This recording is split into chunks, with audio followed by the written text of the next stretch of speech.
Hey guys, it's your girl Caitlin and welcome to another ASMR video.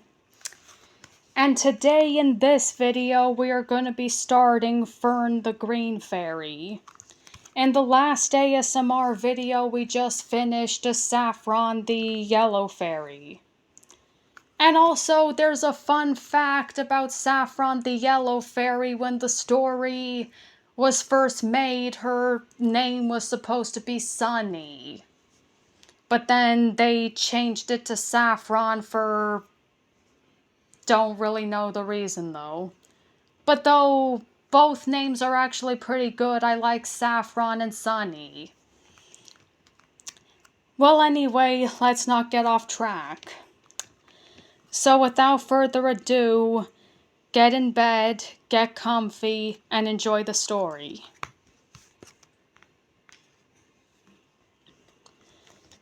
Chapter 1, The Secret Garden. "Oh," Rachel Walker gasped in delight as she gazed around her. "What a perfect place for a picnic. It's a secret garden," Kirsty Tate said, her eyes shining. They were standing in a large garden. It looked as if no one has been around there for a long, long time.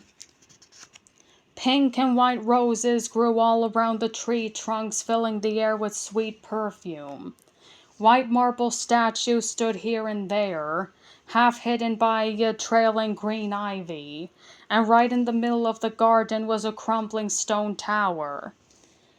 "There was a castle here once called Moonspinner Castle," Mr. Walker said, looking at his guidebook.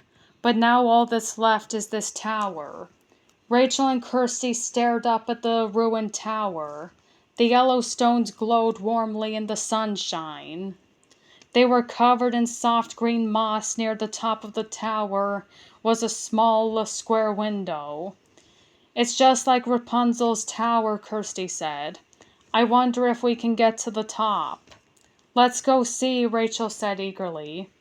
"I want to explore the whole garden. Can we, Mom?" "Off you go," smiled Mrs. Walker. "Your dad and I will get the food ready." She opened the picnic basket. "But don't be too long, girls." Rachel and Kirsty rushed over to the door in the side of the tower.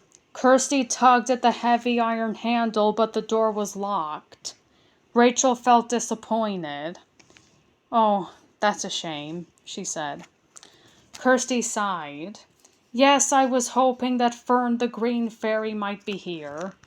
Rachel and Kirsty had a secret.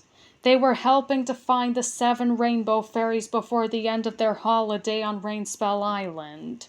The fairies had been cast out of Fairyland by evil Jack Frost, and Fairyland has lost all its color. Only when all the 7 fairies returned home would Fairyland be bright and beautiful again. "Fern!" Rachel called in a low voice. "Are you here?" "Here, here, here." Her words echoed off the stones. Rachel and Kirsty held their breath and waited, but couldn't hear anything, except leaves rustling in the breeze. "It's such a special place," Kirsty said. "It feels like there's magic close by." Then she gasped and pointed. "Rachel, look at the ivy." Rachel stared. Glossy green leaves grew thickly on the wall. But in one place the stones were bare, in the shape of a perfect circle. Rachel's heart began to beat faster. "It's just like a fairy ring," she said. She ran around the tower to take a closer look and almost tripped over the lace of her own trainers. "Careful," Kirsty said, grabbing Rachel's arm. Rachel sat down on a mossy stone to retie her shoelace. "There's green everywhere," she said, looking around the lush grass and leafy trees. "Fern must be here." "We'd better find her quickly then," Kirsty said with a shiver, "in case Jack Frost's goblins find her first." "Jack Frost has sent his goblin servants to Rainspell. He wanted them to stop the fairies from getting home to fairyland. Where shall we start looking? Rachel asked, standing up again. Kirsty laughed. You've got green stuff all over you, she said. Rachel twisted around to look. The back of her denim skirt was green and dusty. It must be the moss, as she grumbled, brushing it off. The dust flew off into the air. It sparkled and glittered in the morning sun. As it fell to the ground, tiny green leaves appeared, and the smell of freshly cut grass filled the air. Rachel and Kirsty turned to each other. It's fairy dust, they gasped. Chapter 2, Where is Fern? Fern is here, said Kirsty. Thank goodness I sat down on the fairy dust, Rachel said. They walked all around the tower, looking under bushes and inside sweet-smelling flowers. As they walked, they softly called Fern's name, but the green fairy was nowhere to be found. You don't think the goblins have caught her, do you? Rachel said, feeling very worried. I hope not, replied Kirsty. I'm sure Fern was here, but now she's somewhere else. Yes, but where? Rachel looked round the garden in despair. Maybe there's magic to help us, Kirsty said hopefully. She looked down at the tiny green leaves as some of them began to flutter across the garden. I know, let's follow the fairy dust. The bright green leaves floated over to a narrow path that led into the beautiful orchard. Rachel and Kirsty see apples, pears, and plums growing on the trees. It's a magic trail, Kirsty breathed. Quick, let's keep following the fairy dust, Rachel said. Rachel and Kirsty set off along the path, which twisted and turned through the fruit trees. Suddenly the path opened out into a large clearing. Kirsty's eyes opened wide when she saw what was in front of them. It's a maze, she cried. The thick green hedges loomed above them, their leaves rustling softly. Rachel nudged Kirsty.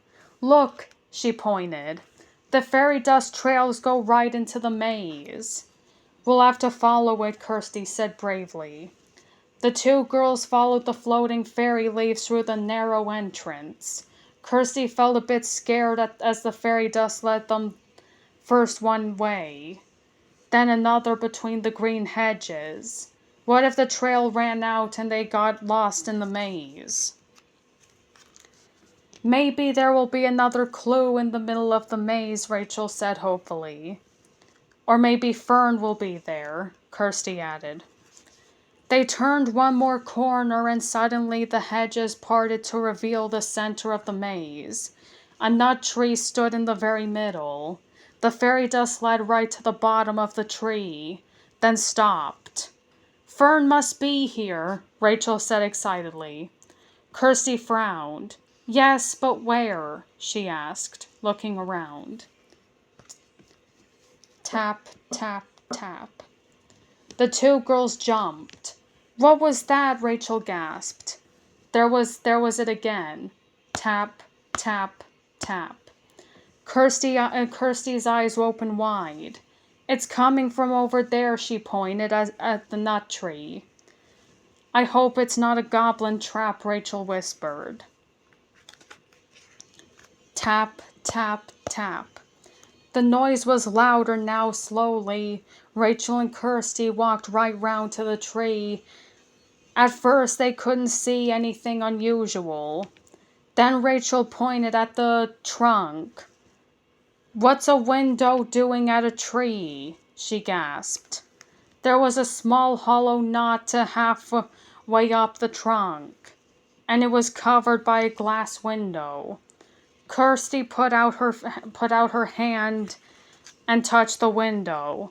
It was very cold and wet. It's not glass, she whispered. It's ice.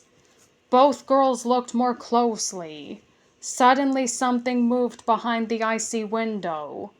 Kirsty could just make out a tiny girl dressed in glittering green. Rachel, we found her, she said happily. It's Fern the Green Fairy. And we're gonna leave it at that. I like the story so far. It's actually pretty fun. I hope you guys enjoyed this story, and I hope you have a lovely sleep. Good night.